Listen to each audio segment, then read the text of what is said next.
I now have the opportunity to call upon the Vice President of the Republic of Indonesia, His Excellency, Mr. Gibran Rakabamung Raka, to take the floor.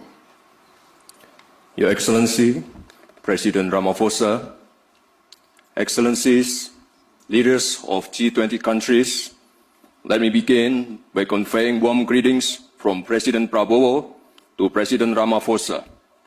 Also deep appreciation to the government of South Africa for the warm hospitality and excellent arrangement.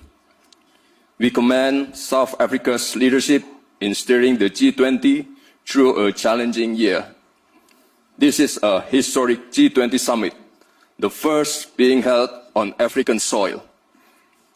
This milestone marks a profound shift where the Global South is no longer a bystander, but a co-driver of Global South.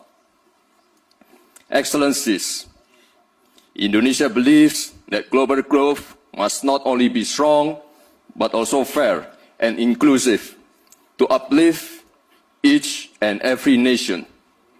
Indonesia welcomes the G20's focus on sustainable finance, yet ambition must go further to close gaps and to pursue adaptation, mitigation, and transition that is just and fair. The world needs financing that is more accessible, predictable, and equal, especially for developing nations, through debt relief, innovative financing, blended finance, and green transition mechanism. Indonesia allocates more than half of our national climate budget, around $2.5 billion annually, to support green MSMEs, agricultural insurance, and climate-resilient infrastructure. Indonesia also promotes financial inclusion.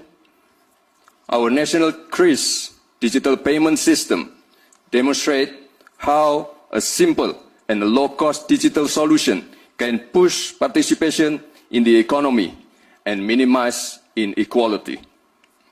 Emerging technologies such as crypto asset, digital tokens, including Bitcoin, may create both opportunities and risks. Therefore, Indonesia proposes that the G20 initiate dialogue on intelligence economy. Indonesia believes that every country is entitled to chart its own development